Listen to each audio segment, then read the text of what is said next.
என்னால உங்களுக்கு ரொம்ப சிரமம் இல்ல? என்ன பேசுற? அதெல்லாம் ஒண்ணு இல்ல. எதுவும் பிரச்சனை வராத. பிரச்சனை வந்தாலும் அதை எப்படி சமாளிக்கணும்னு எனக்கு தெரியும். உன்னை அசிங்கப்பட விட மாட்டேன். அது மட்டும் என்னால உறுதியே சொல்ல முடியும். யாரும் அசிங்கப்படுத்துறதுக்கு சம்மதிக்கவும் மாட்டேன். உயிரையும் மானத்தையும் காப்பாத்து தானே ஓடி வந்த. பரவ என்ன? அதை யாரும் அசிங்கமா பேச முடியும்? சரி. பாரு, தூக்கம் வந்தா தூங்க, ஒன்னும் பிரச்சனை இல்ல. 4 மணிக்கு இங்க எந்திரிச்சு போயிடலாம். வேண்டாம், பயத்துல தூக்கம் வர மாட்டேங்குது. நான் இருக்கேன்ல, தூங்கு. பரவாயில்ல, நாளை பொழுது நான் எப்படி வாழ போறேன்னே தெரியல. எப்படி தூக்கம் வரும்? நாளை பொழுது நான் சாப்பிடுவேனா, தூங்குவேனா, காலேஜுக்கு போவேனா, எதுவுமே தெரியாம எப்படி கண்கள தூக்கம் வரும்? இனி என் வாழ்க்கையை நான் எப்படி காப்பாத்திக்க போறேன்னு தெரியல. எப்படி தூக்கம் வரும்? நீ எதுக்கும் பயப்பட வேண்டாம். எல்லா ஏற்பாடும் நான் பண்ணிட்டேன். என்ன சொல்றீங்க? நாளைக்கு நீ காலேஜுக்கு போறதுக்கு, படிக்கிறதுக்கு எல்லா ஏற்பாடும் பண்ணிட்டேன். அதை பத்தி நீ கவலைப்பட வேண்டாம். அண்ணன் கல்யாணமா எல்லா ஏற்பாடும் பண்ணிட்டாங்க. நீ அதை பத்தி கவலைப்படாத. இந்த ஒரு பொழுதும் எப்படியாவது கல்யாணம், அவ்வளவுதான். அது சரி, கொல்ல வந்தவங்க யாருன்னு உன்ட்டு ஏதாவது சொன்னாங்களா? ஏதாவது உனக்கு இல்ல சந்தேகம் ஏதாவது இருக்கான்னு கேட்டேன். அவங்க வீட்டுல உட்காந்துக்கிட்டு அவங்களே நான் சொன்னேன் நல்லவா இருக்கும். அப்பெல்லாம் எனக்கு யாரு மேலேயும் சந்தேகம் இல்லை. யாரா இருந்தாலும் பரவாயில்ல, சொல்லு, நான் பாத்துக்கிறேன். நான் சொன்னா உங்க நிம்மதியே போயிடும். என்னை காப்பாத்தி இது வரைக்கும் கூட்டு வந்தவரை அவரை நிம்மதியா இருக்கணும். பரவாயில்ல. இல்ல, எனக்கு யாருன்னு தெரியாது. உனக்கு தெரியுது, ஆனா சொல்லக்கூடாதுன்னு நினைக்கிறேன். அதுக்காக நான் கண்டுபிடிக்காமல இருக்க மாட்டேன். கண்டுபிடிச்சிருவேன். என்ன, நீ சந்தேகப்படுறது யாருன்னு சொன்னா எனக்கு கண்டுபிடிக்கிறதுக்கு நீ ஈஸியா இருக்கும், அவ்வளவுதான். அது சரியா தப்பான்னு நானும் யூகிக்கிறதுக்கு கரெக்டா இருக்கும், அதான் கேட்டேன். இல்ல, எனக்கு சத்தியமா தெரியாது. சரி, இவ கண்டிப்பா என்னத்தையும் மறைக்கிறா. இவளுக்கு தெரிஞ்சிருக்கு, சொல்லக்கூடாதுன்னு நினைக்கிறா. நான் உங்ககிட்ட சில விஷயங்களை பத்தி பேசணும். என்ன? நீயும் ஆதிராவும் ரொம்ப க்ளோஸ் தானே?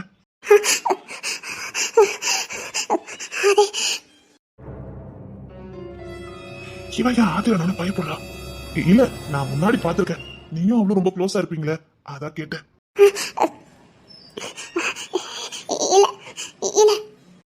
அப்ப இதுல இருந்தே தெரியுது இவ எதையும் மறைக்கிறா. இவ்வளவு ஆதிராவும் க்ளோஸா இருந்ததை நான் பாத்திருக்கேன். உனக்கு ஆதிரா கிட்ட எல்லாத்தையும் ஷேர் பண்ற குணம் உண்டா? ஐ மீன், நீ ஃப்ரெண்டுனால எல்லாத்தையும் அவகிட்ட ஷேர் பண்ணிருக்கியா? உறுதியா அப்ப ஏதோ சொல்லியிருக்கா? இல்ல, ஆதிராவ உனக்கு எவ்வளவு நாள் முன்னாடி தெரியும்? போலீஸ் விசாரணை ஆரம்பிச்சுட்டாரு. உசாராயிரு தென்மொழி. எனக்கு தெரியாத, எனக்கு எதுவுமே தெரியாத. நான் கேட்டது ஆதிராவ உனக்கு எவ்வளவு நாளைக்கு முன்னாடி இருந்து தெரியும்னு தான். அன்னைக்கு அம்மா வீட்டுக்கு வந்ததுக்கு அப்புறம் தான். இல்லையே, அதுக்கு முன்னாடி இவ்வளவு தெரிஞ்சிருக்கேன். உனக்கும் வயசானவருக்கும் கல்யாணம் முடிஞ்சதா கேள்விப்பட்டேன். அது எப்படி நடந்தது சொல்லு. நான் மறக்க நினைக்கிற விஷயத்துல ஏன் கேக்குறீங்க? நான் கேட்கறதுக்கு மட்டும் பதில சொல்லு. அதுல அர்த்தம் இருக்குது, சொல்லு. கிஷோர் முத நாள் வந்து நாளைக்கு குடும்பத்தோட வந்து உன்னை கூட்டிட்டு போறேன்னு சொல்லியிருந்தாரு. கூட்டிட்டு போறேனா? குற்றாலத்துல வச்சு சிம்பிளா கல்யாணம் நடக்கதா இருந்தது. மறுநாள் காலையில. கிஷோர் எத்தனை மணி வரைக்கும் உன் கூட இருந்தா? நைட்டு 8 மணி வரைக்கும். நைட்டு 8 மணி வரைக்கும் கூட இருந்திருக்கோம். ஆனா காலையில 6 மணிக்கு தான் உனக்கு கல்யாணம். ஆமா. கல்யாணம் பண்ணிக்கலான்னு எப்போ சொன்னா? காலையில சொன்னா, சாயங்காலம் சொன்னா, நைட் சொன்னா? கொஞ்சம் பிரச்சனை ஆகி போச்சு. அதனால சாயங்காலம் எங்க அம்மா கிட்ட வந்து மிரட்டினாரு. இவளை நான் எங்க வீட்டுக்கு கூட்டிட்டு போறேன்னு மிரட்டினாரு. அது மட்டும் இல்ல, அன்னைக்கு அம்மாவும் வந்திருந்தாங்க. குடும்பமே வந்துட்டு தான் போனாங்க. ஆனா விடியதுக்குள்ள என்ன நடந்ததுன்னு எனக்கு தெரியாது. என்னை எங்க வீட்டுல அடிச்சாங்க, அது மட்டும் தான் எனக்கு ஞாபகத்துல இருந்தது. நான் மயக்கத்துல இருந்தேன். அதுக்கப்புறம் விடிஞ்சதுக்கு அப்புறம் என் கழுத்துல தாலி இருந்தது. மயக்கத்துல இருந்தியா? ஆமா, எனக்கு யாரோ மயக்க ஊசி போட்டிருந்திருக்காங்க. நான் அடிச்சுதான் மயக்கம் போட்டு விழுந்ததா நினைச்சுக்கிட்டேன். இல்ல, நான் இப்ப டாக்டருக்கு படிக்கிறதுனாலதான் எனக்கு கண்டுபிடிக்க முடிஞ்சது. அன்னைக்கு எனக்கு ஊசி போட்டிருக்காங்க. நான் அதாவது சுயநினைவு இல்லாம இருந்திருக்கேன். என்னால நிக்க முடியும், பார்க்க முடியும், ஆனா என்னால எதுவும் பண்ண முடியாது. அதாவது உடம்புல உணர்ச்சிகள் எதுவுமே இருக்காது. எனக்கு தெரியும், ஆனா அதை தடுக்க முடியாது. இதெல்லாம் தெரிஞ்சு எனக்கு இன்ஜெக்ஷன் போட்டிருக்காங்க. அதனாலதான் கழுத்தை தாலி ஏறும்போது கூட என்னால தடுக்க முடியாம இருந்திருக்கு. காலையிலே கிஷோர் வந்துட்டாரு. வந்து அந்த இடத்துல என்ன காப்பாத்திட்டாரு. காப்பாத்திட்டானா? தாலி ஏறி 5 நிமிஷம் கூட இருக்காது, அதுக்குள்ள அவர் கையாலே அறுத்து எரிஞ்சிட்டாரு. புரியல. அன்னக்கிளியம்மாதா ஒரு பொண்ணு விருப்பம் இல்லாம அவளுக்கு சுயநலம் இல்லாத நேரம் அவ கழுத்துல கட்டுறதுக்கு பேரு தாலி இல்ல அப்படின்னு, அதுக்கு முக்கியத்துவம் கொடுக்கணும் அவசியம் இல்லைன்னு அதை கடத்தி எறிய சொல்லிட்டாங்க. அது நான் சுயநலம் இல்லாத நேரம் கட்டினது. என்னால தடுக்க கூட முடியாத சூழ்நிலை நான் இருந்தேன். அது எப்படி கல்யாணம் ஆகும்? அதுக்கு பேர் கல்யாணம் இல்ல. அதுக்கப்புறம் நீ கம்ப்ளைண்ட் எதுவும் கொடுக்கலையா?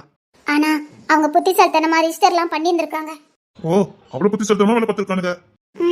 ஆமா, தாலியை தான் என்னால அக்க முடிஞ்சதை தவிர அந்த ரெஜிஸ்டர் என்னால் எதுவும் பண்ண முடியல. அது கோயிலே ரெஜிஸ்டர் ஆகிப்போச்சுது. மறுபடி வாங்க முடியுங்கக்காக இங்கே கூட்டிட்டு வந்துட்டாங்க. இங்கேருந்து தான் அன்னக்கிழமை எனக்கு வாங்கி கொடுத்தாங்க. அவங்க தான் எனக்கு எல்லா ஏற்பாடும் பண்ணி கொடுத்தாங்க. அப்புறம் இங்கே தான் படிச்சுட்டு இருக்கேன். ஆனா இடையில நான் கிசரை விட மாட்டேன், கிசர் என் கூட தான் இருக்கணும், நான் படிக்கலாம் போகலன்னு பிரச்சனை பண்ணியிருக்கேன். எதனால? எதுக்கு இவ்வளோ கேள்வி கேட்குறீங்க? எனக்கு விட தெரியணும், சொல்லு. பயமா இருந்தது. பயமா இருந்தனா அந்த வீட்டுல வேற யாராவது மிரட்டினாங்களா? இல்ல, எனக்கு ஏதோ பயம் வந்தது.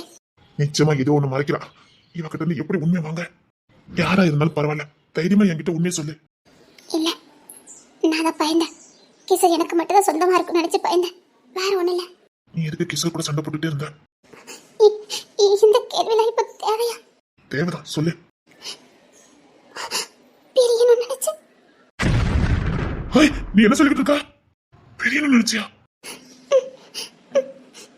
உனக்கு என்ன பைத்தியமா? இல்ல, அவர் என்ன புரிஞ்சுக்கவும் இல்ல. சொல்லி பார்த்தேன், அவருக்கு எதுவுமே புரியல. புரிய வைக்கிறத விட விலகி போறது நல்லது நினைச்சேன்.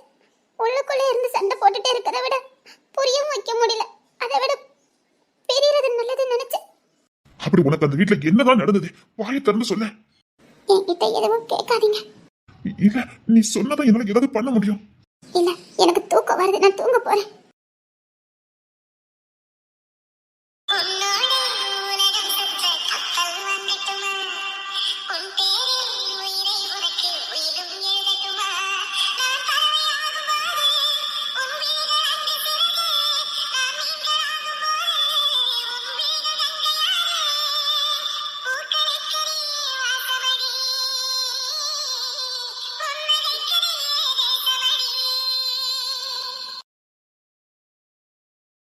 தேம்பலே, இந்தா சாப்பிடு.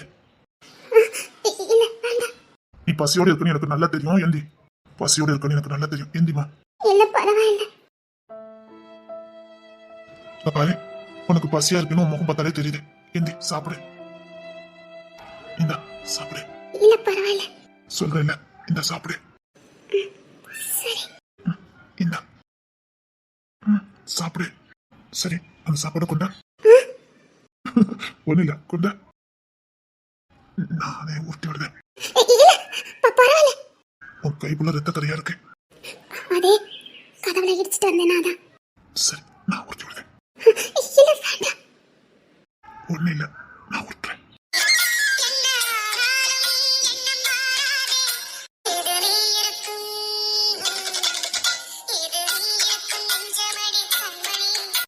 நீங்க சாப்பிடலையா? சாப்பிடுங்க.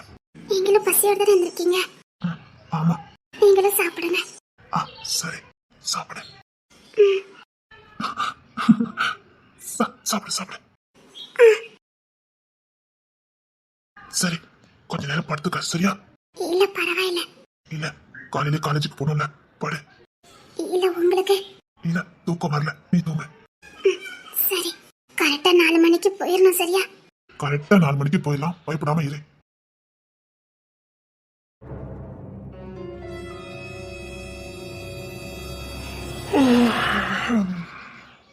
4 மணிக்கு கரெக்டா போகணும். மணி 1 தான் ஆகுது.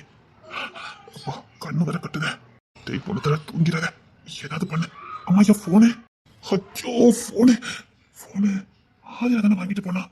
ஐயோ, அதுல இருக்கிறத பார்த்துட்டானா? ஐயோ, நான் யோசிக்காம. ஐயோ, நிறைய எவிடன்ஸ் இருந்தது. ஐயோ, கேஸ் விஷயமாலாம் இருந்தது. அவன் ஏதாவது டெலிட் பண்ணி வச்சுட்டானா? ஐயோ, நிறைய கேஸ் விஷயமா இருந்தது. என் போனை நான் இதுக்குதான் யாருக்கிட்டையும் கொடுக்கவே மாட்டேன். முக்கியமான கேஸ் விஷயமா இருந்தது.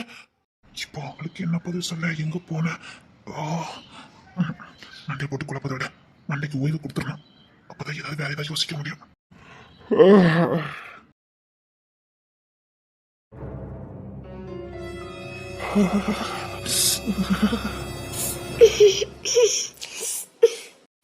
போறீங்க.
அண்ணா அண்ணா என்னடா அது அது இவன் எனக்கு இப்ப கதை கட்டுறான். ஐயோ, எனக்கு கதை கட்டுறான்னு தெரியல. நான் எப்படி இவன் எப்படி இப்படியா தூங்கிட்டு இருந்தோம், இப்படியா தூங்கிட்டு இருந்தோம். அண்ணா ஓ, இப்ப என்ன பண்ண எனக்கு தெரியலையா. நான் இப்ப என்ன பண்ண, இப்ப நான் என்ன பண்ண, இப்ப நான் கதை திறந்தா சரி. ஐயோ, தேமொழி நிறைய காயம் போட்டிருக்கோம் நினைக்கிறேன். அதான் அசந்து தூங்கிட்டு இருக்கா. கையிலே ஏகப்பட்ட அடி, ரத்தம் வந்திருந்தது. அதான் அசந்து தூங்குறாள் என்னமா. இப்ப நான் என்ன பண்ண, வேற வழி இல்ல. தேமொழி தேமொழி தேமொழி சரி சரி ஒண்ணு இல்ல. விக்கி என்ன கூப்பிட்டு இருக்கான். விக்கி கதவை தட்டிக்கிட்டு இருக்கான். இப்ப திறக்க முடியாது. நான் சொல்ற மாதிரி மட்டும் செய்ய. 4 மணி வரைக்கும் இங்க இருக்க முடியாது. மணி 2 தான் ஆகுது.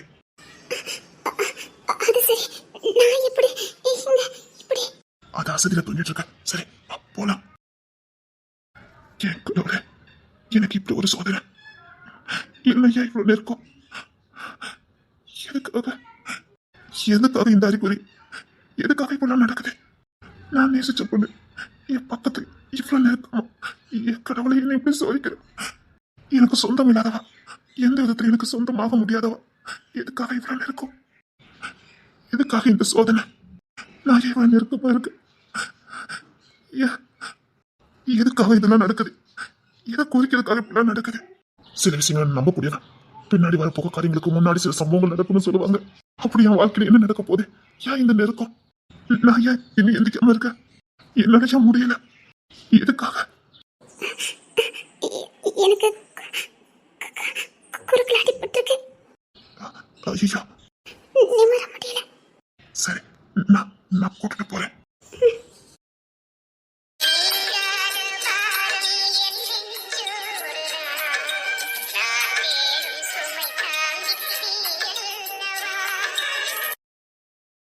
இங்க நம்ம போயாகணும். சீக்கிரமா எங்க போறோம். போறோம் வா.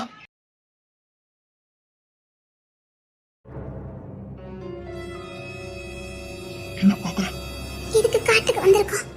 இது யார் வீடு தெரியாது. ஜெயராஜ் வீடு. இப்போதைக்கு அவனால மட்டும்தான் அவனை காப்பாற்ற முடியும். அவன் உண்மைக்கும் நேர்மைக்கும் கட்டுப்பட்டவன். அவனால காப்பாற்ற முடியும். அன்னைக்கு அம்மா சொன்ன சரியா இருக்கும். அவன் கிட்டதான் ஒப்படைக்க போறேன். காடா இருக்குது, எனக்கு பயமா இருக்கு. ஓ, இங்க யாரும் இல்ல, பொழைச்சுக்கா. ஓ பொழைச்சுக்கவா, காடா இருக்கு. போ போ பொழைச்சுக்க. இதுக்கு மேல ஒண்ணு கூட்டிட்டு அலைய முடியாது. போ போ. காடா இருக்கு, பயமா இருக்கு. யார் வீடுன்னு தெரியல. எனக்கும் தெரியாது, நீ போ. இவ்வளவுதான் என்னால காப்பாற்ற முடியும். இதுக்கு மேல உன்னை காப்பாற்ற முடியாது. பொழைச்சுக்க போ. எனக்கு பயமா இருக்கு. போன்னு சொல்லல. இதுக்கு மேல உன்னை கூட்டிட்டு சுத்த முடியாது. போ. ஏதாவது கொள்ளக்காரங்க வீடா இருக்கு போது. ஊருக்குள்ளதான் கொள்ளக்காரன் இருக்கான், இங்க இல்ல. போ. ஊருக்குள்ளதான் மனசாட்சி இல்லாதவங்க இருக்காங்க. போ. எனக்கு பயமா இருக்கு. நீங்க என்ன கூட்டிட்டு போயிருங்க, நான் வேற எங்கேயாவது போறேன். எனக்கு நான் எப்படி சொல்லி புரிய வைப்பேன். ஜெயராஜனை மட்டும் தான் இப்ப இவளை காப்பாற்ற முடியும். போ. இப்ப ஜெயராஜனா உள்ள போக மாட்டான். நீ உள்ள போ. நான் போக மாட்டேன். உன்னை நான் போக சொன்னேன். போ. வேண்டாம், எனக்கு பயமா இருக்கு. சொல்ல போ. இதுக்கு மேல உன்னை பாதுகாக்க முடியாது. எனக்கு ஒரு குடும்பம் இருக்கு. நான் உன்னை கூட்டிட்டு போல. எங்க பாரு, அவளும் குழந்தை மாதிரி தாங்கிக்கிட மாட்டான். சொன்ன கேளு. ஐயா, உங்க வாழ்க்கைக்காக. ஐயோ, அதனால இங்க பாரு, இதுக்கு மேல உனக்கு நான் பாதுகாப்பு கொடுக்க முடியாது. விடிற நேரம் தேடுவா. நான் கிளம்புறேன். எப்படியாவது பொழைச்சுக்க. இருட்டா இருக்கு, மிருகங்கள்லாம் வரல. ஊருக்குள்ளதான் மிருகங்கள்லாம் இருக்குது, இங்க இல்ல. நீ போ. பயமா இருக்கு. ஒண்ணு இல்ல, நீ போ. போன்னு சொன்னேன். உன்னை கூட்டிட்டு சுத்தினா என் வாழ்க்கை எடுத்துக்கிட்டே ஆகுறது. இவ்வளவுதான் என்னால பாதுகாக்க முடியும். போ.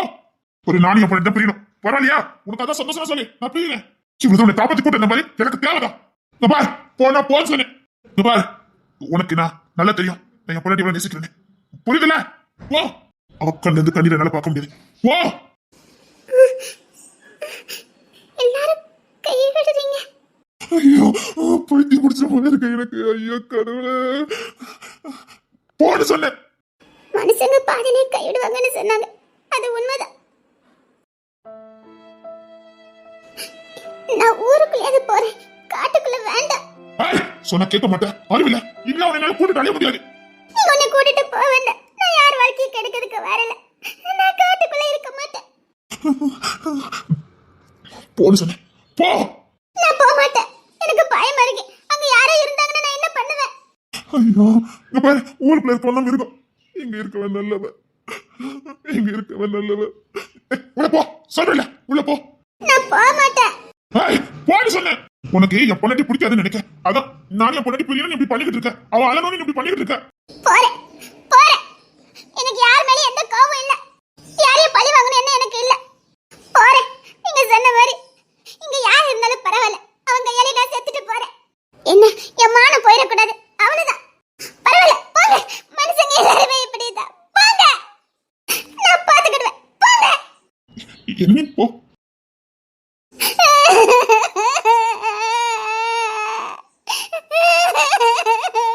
எல்லாரும் இப்படிதான் இருக்காங்க. தனக்காட்டுல கொண்டு விட்டுட்டு போயிட்டாங்களே. நான் இனி யாரையும் நம்ப மாட்டேன். உன்னை போய் நல்லவன் நினைச்சேன் பாரு. நீயும் கடைசியில இப்படிதான் நிரூபிச்சுட்ட. நினைச்சேன் நீ எப்படி அப்படி காப்பாத்த முடியும்னு. அது சரியாதான் இருந்திருக்கு. காட்டுக்குள்ள கொண்டு விடணும் தான் இவ்வளவு நடிப்பு நடிச்சிருக்கல்ல. இப்படி ஒரு காட்டுக்குள்ள கொண்டு தள்ளதுக்கு தான் நடிச்சிருக்கல்ல.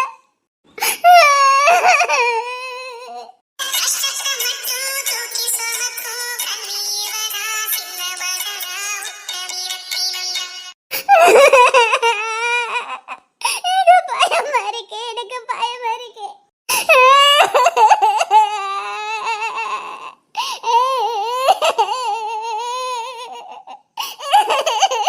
எல்லாரும் என்னை கை விட்டுட்டாங்க. எல்லாரும் என்னை கை விட்டுட்டாங்க.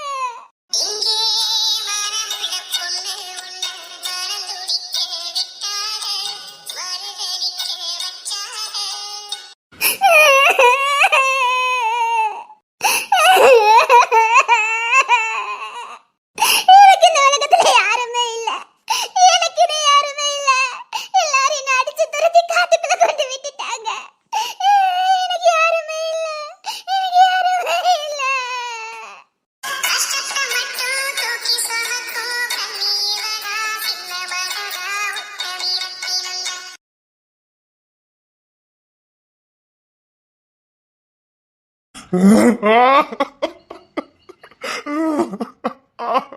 கடவுளே. சேர்மா என்ன ஒரு களம் மன்னிக்க மாட்டான். ஏன் சேர்மா என்ன ஒரு களம் மன்னிக்க மாட்டான். அவன் ஆத்மா சாந்தி அடைஞ்சிருக்காது. அவன் ஆத்மா சாந்தி அடைஞ்சிருக்காது. அவன் பார்த்துக்கிட்டு இருப்பான். அவன் என்ன மன்னிக்க மாட்டான். அவன் என்ன மன்னிக்கவே மாட்டான். அவனுக்கு நான் துரோகம் பண்ணிட்டேன். அவனுக்கு நான் துரோகம் பண்ணிட்டேன். சேர்மா எப்படிலாம் இவளை பார்க்கணும்னு ஆசைப்பட்டா. மகாராணி மாதிரி வாழ வைக்கணும்னு சொன்னானே. இளவரசி மாதிரி வாழ வைப்பேன்னு சொன்னானே. நான் இப்படி பிச்சைக்காரி மாதிரி ரோட்ல அலைய விட்டுட்டேனே. அனாதை அலைய விட்டுட்டேனே. சேர்மா என்ன மன்னிக்க மாட்டான். அவன் ஆத்மா இன்னும் துடிச்சுக்கிட்டு தான் இருக்கும். அன்னைக்கு என் மடியில எப்படி துடிச்சதோ அதே மாதிரி தானே இப்ப அவன் ஆத்மா துடிச்சிட்டு இருக்கும். சேர்மா என்ன மன்னிச்சிரு சேர்மா. சேர்மா என்ன மன்னிச்சிரு சேர்மா.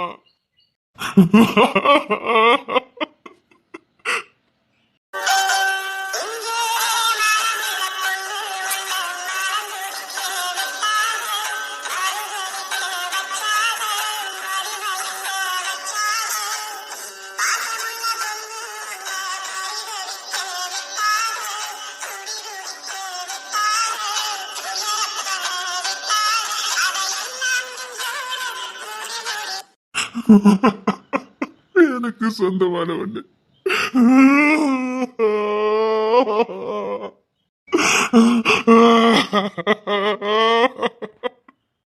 நான் வாழ வைக்க வேண்டியவா. மகாராணி மாதிரி வாழ வேண்டியவா. எப்படிலாம் கனவு கண்ட எப்படிலாம் வாழணும்னு கனவு கண்ட என் கனவே நாசமுன்னா போச்சுத. என் கனவு வீணா போச்சுத. உன் கூட எப்படிலாம் வாழணும்னு ஆசைப்பட்டேன். குழந்தை குட்டியோடு சந்தோஷமா வாழணும்னு ஆசைப்பட்டேன். ஒரு தோட்டத்து வீட்டுல ஒரு குடிசையில நீயும் நானும் மகாராணி மாதிரி உன்னை வாழ வச்சு உன் முகத்துல சந்தோஷத்தை பார்த்து நான் வாழணும்னு ஆசைப்பட்டேன். எல்லாம் போச்சு, எல்லாம் போச்சு. யாருக்கோ தூக்கி கொடுத்துட்டேனே,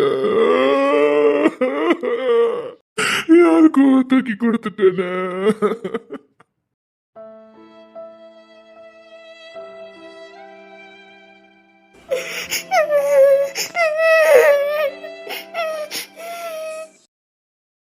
இல்ல, இங்க யாரோ இருக்காங்க, பயமா இருக்கு. நான் போறேன்.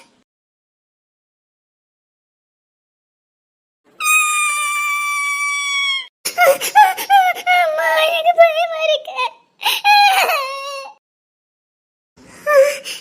இவன் வீடா? ஜெயராஜ் வீடா? இவன், ஐயோ, இவன் வேற விசாரணை பண்ணுவானே. என்ன இது எங்க விட்டு சத்து இருக்கு? நான் இந்த போறேன்.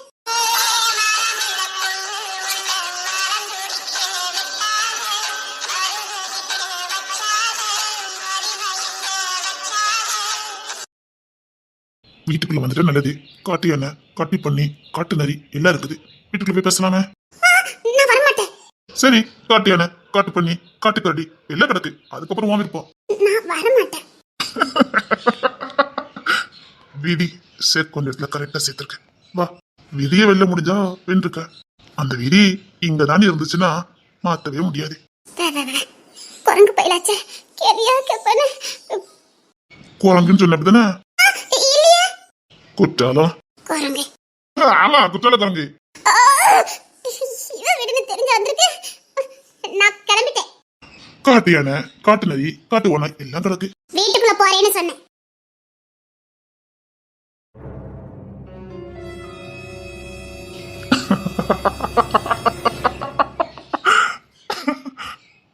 தெரியும், தெரியும். நீ சும்மா இங்க வரதுக்கு வாய்ப்பே இல்லை. கூட்டு போயிட்டான், இனி காப்பாத்திடுவான். கூப்பிட்டு போயிட்டான், இனி காப்பாத்திடுவான். காப்பாத்திடுவான், காப்பாத்திடுவான். எனக்கு வேற வழி தெரியல. என் கண் முன்னாடி கஷ்டப்படுறதை விட இவன் பாதுகாப்புல இரு. இன்னொரு ஜென்மம் இருந்தா அப்ப கண்டிப்பா உன்னை யாருக்கு நான் விட்டு கொடுக்க மாட்டேன். உன்னை நான் யாருக்கும் விட்டு கொடுக்க மாட்டேன். எத்தனை வருஷம் ஆனாலும் காத்திருந்து கைப்பிடிப்பதே தவிர உன்னை இதே மாதிரி யாருக்கும் நான் விட்டு கொடுக்க மாட்டேன். இந்த பிறவில எனக்கு இப்பவே உசுறு போகட்டும். எனக்கு பிடிச்சத, எனக்கு சொந்தமானதை நான் இன்னத்தங்கிட்ட தூக்கி கொடுத்துட்டேன்.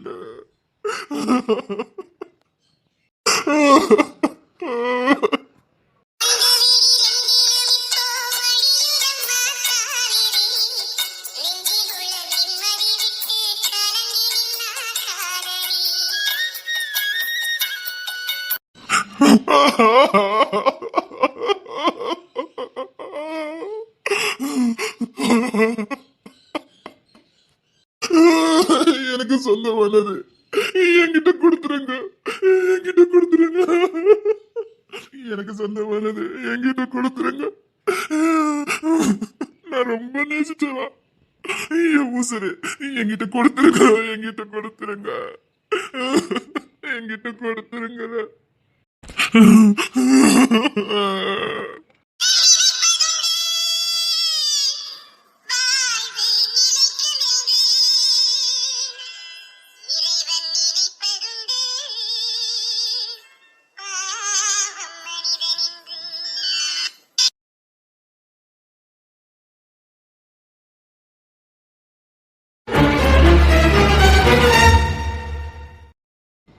என் வீட்டுக்கு ஒரு பொண்ணு தேடி வரேன்னா சும்மா வர மாட்டேன்.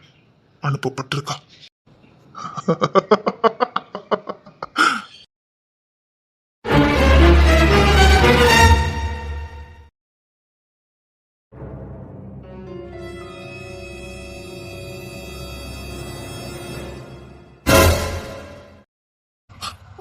அம்மா சரி உள்ள போ.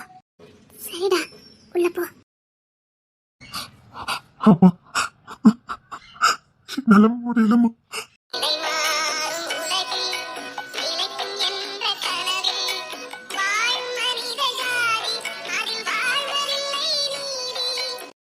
அம்மா என்னால முடியலம்மா. ஆதிரா வீட்டுல தான் இருக்கா, நீ உள்ள போ. சரிங்கம்மா சரிங்கம்மா. நீ என்ன பண்ணிக்கிட்டு இருக்கன்னு உனக்கு புரியுதா புரியலையா? விடு, அவனும் சராசரி மனுஷன். அவன் உணர்ச்சிகளை வெளிப்படுத்தட்டும். உணர்ச்சிகளை அடக்கி வைக்கிற மிருகமாக்கப்படுவான். இவன் மிருகமா மாற வேண்டாம். அழுது தீர்த்துட்டான். இங்க பாரு, எவ்வளவு அழணுமோ அழுது தீர்த்துறேன், எவ்வளவு கத்தி அழணுமோ கத்தி அழுதுறேன். அதுக்கு மேல எந்த ஒரு முடிவும் நீ எடுக்காத. இப்ப உனக்கும் அந்த வாழ்க்கைக்கு எந்த சம்பந்தமும் இல்ல. சம்பந்தம் இல்லாத ஒண்ணு நீ உனக்குள்ளே தூக்கிக்கிட்டு சம்பந்தம்னா பிரச்சனையும் வலியும் வேதனையும் மட்டும்தான் வரும். தூக்கி எறிஞ்சிரு. இனி உனக்கும் அந்த வாழ்க்கைக்கு இனி எந்த சம்பந்தமும் இல்ல. மனம் கசந்து அழணும் அழுதுரு, வாய் விட்டு அழணும் அழுதுரு, கத்தி அழணுமா அழுது முடிச்சிரு. உள்ள போகும்போது ஆதிரா புருஷனா உள்ள போ. அதான் முயற்சி பண்றேன், ஆனா முடியலம்மா. அம்மா என்னால முடியலம்மா. எனக்கு சொந்தமானதும்மா. அம்மா நான் ரொம்ப நேசிச்சேம்மா. இப்படி மனக்கசந்து அழுவறன்னு தெரிஞ்சிருந்தா நீ பொறுமையா இருந்திருக்கணும். எந்த வேலையா வந்தோமோ அதை மட்டும் பார்த்திருக்கணும். அந்த காதல் இல்லாம நம்மளால வாழ முடியாதுன்னா நீ காத்து இருந்திருக்கணும். இப்போ என்னால முடியலனா இத்தனை வருஷம் தாங்கிட்டல, மிச்சத்தி நீ தாங்கிதான் ஆகணும். நமக்கு ஒண்ணு வேணும்னா புடிவாதமா இருக்கணும். அது கிடைக்கிற வரைக்கும் போராடணும். அப்ப போராட முடியல, இருக்குது போதுன்னு சொல்லி தானே வாழ்க்கை அமைச்சுக்கிட்ட. இப்ப என்னால இருக்க முடியலனா அதுக்கு தான் நான் திரும்ப திரும்ப சொல்றேன், ஒரு தியாகத்தை செய்யறதுக்கு முன்னாடி பல முறை யோசித்து செய்யுங்கன்னு. ஆதர மேல இறக்கப்பட்ட வாழ்க்கை கொடுக்க நினைச்ச தியாகம் பண்ணுன்னு விட்டு கொடுத்த. அப்போ அதுல உறுதியா இருக்கணுமா வேண்டாமா? இப்ப முடியலன்னு சொன்னா அப்ப அன்னைக்கு நீ இறக்கப்பட்டிருக்க கூடாது, விட்டு கொடுத்துருக்க கூடாது. என்னைக்கு ரெண்டு பக்கமும் விசுவாசமா இருக்கலாம் நினைச்சா முடியாது. யாராவது ஒருத்தருக்கு தான் விசுவாசமா இருக்க முடியும். ரெண்டு பேருக்கும் விசுவாசமா இருக்கும் நினைச்சா நீ தான் வெந்து சாகணும், மனக்கசந்து சாகணும், குற்ற உணர்ச்சில சாகணும். திரும்பவும் அதுதான் சொல்றேன், நமக்கு ஒண்ணு வேணும்னு முடிவு பண்ணிட்டா பிடிவாதமா இருக்கணும். பிடிவாதமா இருந்து அதை அடைய முடியலன்னா கிடைச்சதுல சந்தோஷமா இருக்க பழகிக்கணும். அப்படி கிடைச்சதுலயும் சந்தோஷமா இருக்க முடியலன்னா எதையுமே நினைக்காத. இப்படிதான் நம்ம தலை எழுத்துன்னு போய்கிட்டே இரு. அங்கேயும் ஆசைப்படுவேன், நான் இங்கே வாழும் நினைச்சேன்னா எப்படி முடியும்? ரெண்டு பக்கமும் விசுவாசமா இருக்க முடியாது. ஏதாவது ஒரு பக்கம் தான் விசுவாசமா இருக்க முடியும். இப்போ நீ அங்க விசுவாசமா இருக்க முடியாது, இவளுக்கு தான் நீ இருக்க முடியும். போ. அவ எங்க இருந்தாலும் நல்லா இருக்கட்டும் நினைச்சு வேண்டிட்டு இருக்கவளை சந்தோஷமா பாத்துக்க வழிய பாரு. கைவிட்டவங்களுக்கெல்லாம் வாழ்க்கையில இல்ல, அவளுக்கு நிச்சயமா ஒரு வாழ்க்கை இருக்கும். அவளுக்குன்னு ஒரு வாழ்க்கை அமையாமலா போயிடும். அவ சந்தோஷமா அமைச்சுக்குவா. ஆனா நீ உள்ள போன அவ வாழ்க்கை நாசமா போயிடும். அவளுக்கு ஒன்னே மாதிரி எல்லாம் உண்மை தெரிஞ்சா என்னத்துக்கு ஆகுறது? அவ லைஃப் என்னத்துக்கு ஆகும்? அப்புறம் அவளும் ஒன்னே மாதிரிதான் மனக்கசந்து அழுதுகிட்டே இருக்கணும். அவ வேற வாழ்க்கையை அமைச்சுக்க முடியாது, வேற ஒரு வாழ்க்கை தேடவும் முடியாது, வேற எதுலயும் அவ கவனம் செலுத்த முடியாது. நீ யாருன்னு அவளுக்கு காட்டிக்க வேண்டாம். இப்படியே விட்டா அவ வாழ்க்கைய பாத்துக்கிட்டு சந்தோஷமா போயிருவா. எத்தனை வலிகள் வேதனைகள் இருந்தாலும் அதை கடந்து போயிருவா. ஆனா நீ தானே தெரிஞ்சதே, அவ உசுரோட செத்துருவா. போ, அவள் அது வாழட்டும், வாழ்வா. அவளுக்கு நிச்சயமா ஒரு வாழ்க்கை இருக்குது. தைசரே, உன் வாழ்க்கை வீணா போன மாதிரி அவ வாழ்க்கை வீண் அடிச்சிடாத. அம்மா என்னால முடியலம்மா, என்னால முடியலம்மா, என்னால முடியலம்மா. நீ மனசளவுல செத்து போய் வந்திருக்க. இப்ப நான் எது பேசினாலும் உன் காதுல விழாது. உசுறு பிரியது மட்டும்தான் மரணம் இல்ல. மனசு செத்து போனாலும் உயிர் போறதுக்கு சமம் தான். இப்ப நீ அந்த நிலைமையில தான் இருக்க. நான் உன்கிட்ட இப்ப எது பேசினாலும் அது உனக்கு எதுவுமே ஆறுதல் கொடுக்காது. இழந்திருக்க, மிகப்பெரிய சொத்தை இழந்திருக்க, மனசை இழந்திருக்க, உன் வாழ்க்கையை இழந்திருக்க. நான் இப்போ உனக்கு எந்த ஆறுதல் சொன்னாலும் அது பிரயோஜனப்படாது. நான் திரும்பவும் சொல்றதே, காலத்தின் கையில வாழ்க்கையை ஒப்படைச்சிட்டு கொஞ்சம் பொறுமையா இருங்க. காலம் நிச்சயமா எல்லாத்தையும் சரி செய்யும். இந்த காலத்திற்கு அப்படி ஒரு சக்தி உண்டு. காலத்தின் கையில ஒப்படைச்சிட்டு நடக்குது நடந்துட்டு போட்டுன்னு அமைதலா இரு. நிச்சயம் காலம் அதுக்கான வேலையை செய்யும். தெரியாது, எதிர்காலத்துல என்ன வேணாலும் நடக்கலாம். உண்மையிலே உனக்கு தான் வந்து சேரணும்னு இருந்தாலும் அதையும் யாராலையும் மாத்த முடியாது. அம்மா காலத்திற்கு சக்தி உண்டு. காலத்தின் கையில ஒப்படைச்சிரு. திரும்பவும் சொல்றேன், நமக்கானது நம்மளை விட்டு போகாதே. நமக்குன்னு எழுதப்படலன்னா நீ என்னத்தான் போராடினாலும் உன்கிட்ட வந்து சேராதே. அதே மாதிரி உனக்கு தானே கடவுள் நியமனம் பண்ணியிருந்தாருன்னா கடல் தாண்டி வந்தாத உன்கிட்ட வந்து சேரும். திரும்பவும் சொல்றேன், மனசுல எந்த பாரமும் வேண்டாம். பாரம் இருந்துச்சுன்னா நீ தோத்து போயிட்டேன்னு அர்த்தம், வாழ்க்கையில தோத்து போயிட்டேன்னு அர்த்தம். ஒரு மனுஷன் பாரத்தோட வேதனோட இந்த பூமியில உலாவிட்டு இருந்துக்கான்னா அவன் செத்து போயிருக்கான். அவனுக்கு வேற எதுவுமே இந்த உலகத்துல நடக்காது. அவன் செத்த பொணத்துக்கு சமம். மனசுல பாரத்தை தூக்கி எறிஞ்சிட்டு அடுத்து ஆக வேண்டிய வேலையை பாரு. காலத்தின் கையில எல்லா பொறுப்பையும் ஒப்படைச்சிட்டு மனசை ரிலாக்ஸ் ஆக்கிட்டு போய் பாடு. திரும்பவும் சொல்றேன், கடவுள் உனக்குன்னு நியமனம் பண்ணியிருந்தாருன்னா கடல் தாண்டி வந்தாது உன்கிட்ட வந்து சேரும். சந்தோஷமா இரு. காலத்திற்கு எப்படி ஒரு சக்தி உண்டோ அதே மாதிரி இந்த சந்தோஷத்திற்கு ஒரு சக்தி உண்டு. இந்த சந்தோஷம் நம்ம சுத்தி இருக்க நல்ல காரியங்களை நம்ம கிட்ட கொண்டு வந்து சேர்க்கும். நல்ல சக்திகளை நம்ம கிட்ட கொண்டு வந்து சேர்க்கும். எப்பவும் சந்தோஷமா இரு, நல்லதே சிந்தனை பண்ணு, நிச்சயமா நல்லது நடக்கும். இந்த சந்தோஷத்திற்கு அப்படி ஒரு சக்தி இருக்குதே. துக்கமா இருக்கறனால நீ எதையும் சாதிக்க போறது இல்ல. காலமும் இளமையும் தான் கடந்து போகுமே தவிர நீ வேற எதுவுமே இந்த உலகத்துல சாதிச்சிருக்க மாட்ட. சந்தோஷமா இரு, நான் அவ்வளவுதான் திரும்ப சொல்ல முடியும். நீயும் சந்தோஷமா இரு, உன்னை சுத்தி இருக்கவங்களையும் சந்தோஷமா பாத்துக்க. நிச்சயமா உன்னை சுத்தி நடக்கிறது எல்லாம் நன்மைக்காக மட்டும்தான் இருக்கும். நாம இன்னும் 100-200 ஆண்டு காலம் இந்த பூமியில வாழ போறது இல்ல. வாழ்க்கை ஒரு முறை தான், அதுலயும் பாதி வாழ்க்கையை கழிச்சாச்சு. மீதி இருக்கிற காலத்தையாவது சந்தோஷமா கழிச்சிட்டு இந்த மண்ணை விட்டு போகலாம். ஏன் வந்தோம், எதுக்கு வந்தோம், எந்த ஒரு பிடிமானமும் இல்லாம, எந்த ஒரு எதிர்பார்ப்பும் இல்லாம இந்த மண்ணை விட்டு போகதை விட கொஞ்ச நாள் வாழ்ந்தாலும் சந்தோஷமா இருந்தோம். நம்ம சுத்தி இருக்கவங்களையும் சந்தோஷப்படுத்தணும், நாமளும் சந்தோஷமா வாழ்ந்தோம், நல்ல காரியங்களை அனுபவிச்சோம், நல்ல உணவுகளை சாப்பிட்டோம், நல்லா தூங்கணும், எந்திரிச்சோம், நல்ல நண்பர்களை சம்பாத்தியம் பண்ணணும், நல்ல காரியங்களை பண்ணணும்னு வாழ்ந்துட்டு போறதான் வாழ்க்கை. அப்படி வாழ்றவன் தான் மனுஷனும். அப்படி வாழ்றவன் தான் உண்மையா இந்த பூமிக்கு வாழ வந்திருக்கான்னு அர்த்தம். நம்மளை சுத்தி எதிரிகளை சம்பாத்தியம் பண்ணதை விட நம்மளை சுத்தி 4 நண்பர்களை சம்பாத்தியம் பண்ணிட்டு நம்ம செத்தா உண்மையா அல்லதுக்கு 4 ஜீவன்களை சம்பாத்தியம் பண்ணிட்டு கஷ்டம்னு வரும்போது நம்ம சொல்லாமலே நம்ம கண்ணீரை தொடச்சு நமக்கு உதவி பண்ண வர 4 நண்பர்களை சம்பாத்தியம் பண்ணிட்டு வாழ்ந்தமா, எப்பவும் சந்தோஷமா இருந்தமானே வாழ்றதா வாழ்க்கை. திரும்பவும் சொல்றேன், இந்த உலகம் ஒரு மாயை. இதில் வர்ற கஷ்டங்களும் மன கஷ்டங்களும் ஒரு மாயை தான். ஆனா இன்பத்துக்கு மட்டும்தான் பவர் இருக்குது. இந்த மனக்கவலைக்கு எந்த ஒரு சக்தியும் கிடையாது. அதை நம்மளை அழிக்க மட்டும்தான் செய்யும். நம்மளே அழிச்சு நம்ம சுத்தி இருக்கிறவங்களையும் அழிக்க மட்டும்தான் செய்யும். மனவியாதி, மன கஷ்டம், மன சோர்வு, மன நிம்மதியின்மை, இது எல்லாமே ஒரு மாயை. அதுல இருந்து வெளியில வா. அது ஒரு தீய சக்தி மாதிரி நம்மளையும் அழிச்சு நம்ம சுத்தி இருக்கிறவங்களையும் அழிச்சிடும். உன்னை சுத்தி இருக்கிற நல்ல காரியங்களை அழிச்சிடும். உனக்கு வர வேண்டிய நன்மைகளை அழிச்சிடும். உனக்கு வர வேண்டிய நல்ல நண்பர்களை உன்னிட சேர விடாம பண்ணும். சந்தோஷமாயிரு போ. சரி, ஒண்ணு பண்ணு. இன்னைக்கு அதிர்ட்ட சொல்லிட்டு கொஞ்சம் எங்கேயாவது வெளியில போயிட்டு வா, மனசு ரிலாக்ஸா இருக்கும். இங்க பாரு, வெளியில போயிட்டு வரும்போது மனசுல இருக்கதான் தூக்கி எரிஞ்சிட்டு வா, அதான் உனக்கு நல்லது. அதான் மாமியாரே சொல்லிட்டாவல்ல, ஆதரட்ட சொல்லிட்டு கொஞ்சம் வெளியில போயிட்டு வாப்போ. சரிங்கம்மா. திரும்பவும் சொல்றேன், இந்த மனக்கவலை உனக்கு வேண்டாம். சரிங்கம்மா. இன்னைக்கு நீ அதிகமா பேச வேண்டாம். அம்மா, மன குழப்பத்துல இருக்கும் போதும் சரி, நிம்மதி இல்லாம இருக்கும் போதும் அதிகமா பேசக்கூடாது. அது பிரச்சனை வரும், இல்லைன்னா ஆபத்து வரும். இன்னைக்கு நீ எதுவும் பண்ண வேண்டாம். தனியா இரு, தனியா போ, இயற்கை ரசி, எல்லாம் சரியாயிரும். இயற்கைக்கும் சக்தி உண்டு. கண்ணுக்கு குளிர்ச்சியான இயற்கையான இடங்களை பாரு, பூவை ரசி, குட்டி குட்டி மிருகங்களை ரசி. இயற்கையான இடத்துக்கு போ, ஆறு, குளம், கடல், இந்த மாதிரி இடங்களுக்கு போ, மனசு ரிலாக்ஸா இருக்கும். போ. சரிங்கம்மா. அம்மா சொன்ன மாதிரி எல்லாத்தையும் தூக்கி எறிஞ்சிட்டு என்னை புது வாழ்க்கை வாழலாம். அவ எங்க இருந்தாலும் நல்லா இருக்கட்டும். மறக்கிறது கஷ்டம் தான், ஆனா மறக்கிறதுக்கு முயற்சி பண்றேன். எனக்கு இனி சொந்தமே எந்த இடத்துலயும் ஆக முடியாது. வீணா அவ வாழ்க்கை கெட்டு போயிடக்கூடாது. எனக்கு தெரிஞ்சது என்னுடைய போகட்டும். இனிமேல் என் வாழ்க்கையில் நான் அவளை நினைக்கவே மாட்டேன். என் மனசுல இருந்து நான் தூக்கி எறிய போறேன். என் மனசுல இருந்து நான் தூக்கி எறிய போறேன். அவளுக்கு ஒரு நல்ல வாழ்க்கை அமைச்சு கொடுக்கலாம். அவ சந்தோஷமா வாழ்றதை பார்த்தா நான் அவளை மறந்துடுவேன். மறந்துடுவேன்.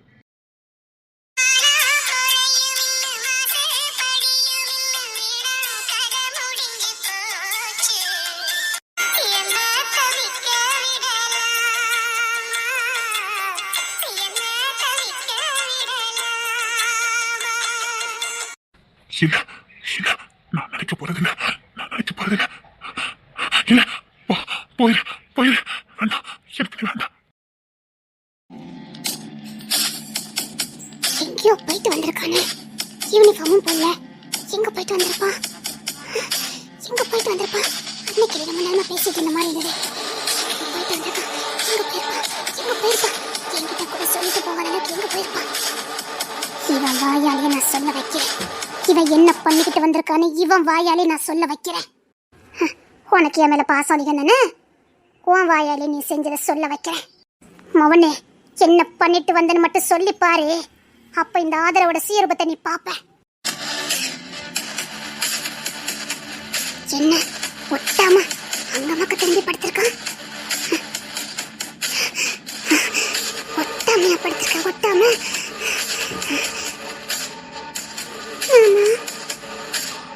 மாமா, எங்க மாமா போயிருந்தீங்க? அப்ப நான் உங்க தேடிட்டு இருந்தேன். ஒண்ணு இல்ல, தள்ளி போட தூக்கம் வருது. ஆமா, டயர்டா இருக்குது, தள்ளி போட. விடிஞ்சதுக்கு அப்புறம் பேசிக்கலாம், போய் தூங்க. எங்க மாமா போயிருந்தீங்க? தொட்டிக்கும் போகல, வேற எங்க போயிருந்தீங்க? சொல்றேன்ல, விடிஞ்சதுக்கு அப்புறம் பேசிக்கலாம், போய் தூங்க. என்கிட்ட எல்லா வாக்குமூலம் கொடுப்பான்னு பார்த்தா சொல்லக்கூடாதுன்னு வைராக்கியமா இருக்கா. மாமா எங்க மாமா போயிருந்தீங்க? அதெல்லாம் சொன்னா கேளு, விடிஞ்சதுக்கு அப்புறம் பேசிக்கலாம். கல்யாணத்துக்காக போகணும்ல, நீ போய் படுப்போம். இல்ல மாமா, நீங்க எங்க போயிருந்தீங்க? நான் உங்களை தேடிக்கிட்டே இருந்தேன். சொன்னா கேளு, போய் படு. மாமா ம். மாமா என்ன பாருங்க மாமா, என்ன பாருங்க மாமா, என்கிட்ட பேசுங்க மாமா, என்ன பாருங்க சொன்ன. உங்களுக்காக நான் காத்துட்டே இருந்தேன் தெரியுமா? என் மாமா இன்னைக்கு எனக்கு வேணும். கல்யாண வேலை அப்படி இப்படி கிடக்குது. கல்யாண வேலை பார்க்கணும். காலையில் 4 மணிக்கு எந்திக்கணும். போ. தள்ளிய விடுற, தள்ளி விடுற.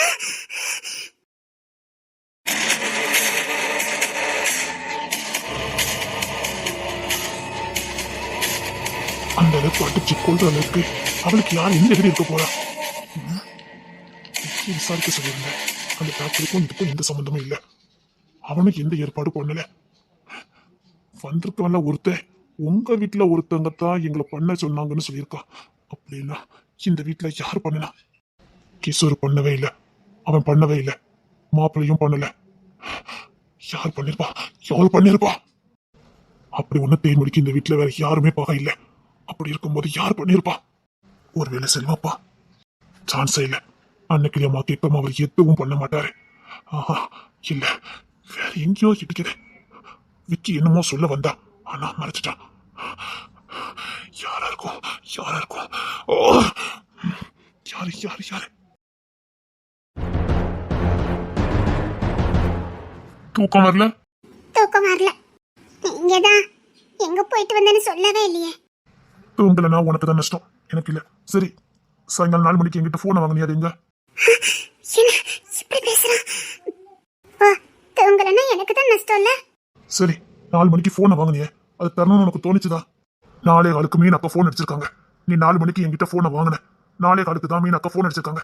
நீ இருக்கு என்கிட்ட சொல்லல, என்கிட்ட ஏன் போனை தரல? நான் வந்து பார்த்தேன், உங்களை காணோம். நான் இங்க இருந்து போகும்போது 4:20. ஆமா, மீனத்தை போன் அடிச்சாங்க. நான் அப்பதான் ஆனந்தி கிட்ட பேசிக்கிட்டு இருந்தேன். என்ன மீனத்தை சாக்கெட் வாங்கிட்டு வா, பிஸ்கட் வாங்கிட்டு வா, உங்களுக்கு ஃபோன் பண்ண போறாங்க. நான் முக்கியமான விஷயமா ஆனந்தி கிட்ட பேசிட்டு இருந்தேன். அதான் அப்புறமா அட்டெண்ட் பண்ணிக்கலாம்னு நினைச்சேன். அவங்க என்னமோ கேட்டுட்டு போட்டோம். போன் வந்தது நீ என்கிட்ட சொல்லணுமா வேண்டாமா? எங்க நான் அதோட இம்பார்ட்டன்டா அவட்ட பேசிக்கிட்டு இருந்தேன் ஆனந்தி கிட்ட. அதான் சொல்லல. ஆனந்தி எங்க இருந்தா என்கிட்ட சொன்னே? என்ன திண்டுக்கு மண்டுக்கு கேள்வி கேக்குறான். இவன் இப்பெல்லாம் கேட்க மாட்டானே. எங்கவோ இருக்குது, என்னமோ இருக்குது. என்ன பத்தி இவனுக்கு சரியா தெரியல. ஆனந்தி இங்க தான் இருந்தா, அதை நீ கண்டுபிடிச்சிட்ட. இதை நான் ஒத்துக்கணுமா? இப்ப பாரு. ஐயோ, அது ஏன் கேக்குறீங்க? ஆனந்தி இங்கேயே தான் இருந்திருக்கா. நான் தான் நம்ம அந்த வீட்டுக்கு போயிட்டான்னு நினைச்சு கால் பண்ணி பேசியிருக்கேன். நான் போன் அடிக்கணும் ஆனந்தி அப்பவாது நான் இங்க தான் இருக்கேன்னு சொல்லிருக்காளா? அதுவும் அவ சொல்லல. எங்கோ இருக்குது, ஒன்னும் புரிய மாட்டேங்குது. இப்பலடா, நீ எப்பவுமே கண்டுபிடிக்க முடியாது. என் மேல உனக்கு சந்தேகமும் வராது, சந்தேகம் வர அளவுக்கு நான் விடவும் மாட்டேன். உன்னை இன்னும் எனக்கு மேல பைத்தியமாக்குறேன்டா. என்னங்க, இன்னைக்கு ஃபுல்லா ஒரே கால் வலி. வேலை அதிகம், கல்யாண வேலைல இழுத்து போட்டு செஞ்சுட்டு கிடந்தேன். சரி சரியா? என் காலை அமைக்கி விடுங்க. இல்ல, இன்னைக்கு முடியாது, பார்க்கலாம். நான் விட்டாதனடா. முடியாது, எனக்கு இன்னைக்கு வேணும். ஆதிரா இன்னைக்கு வேண்டாம், போ. நான் உங்க பொண்டாட்டிங்கத நீங்க மறந்துட வேண்டாம். நீங்க என் புருஷன்.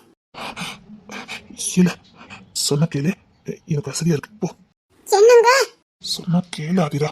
என்னங்க? சொல்றேன்ல, எனக்கு வசதியா இருக்கு, போ.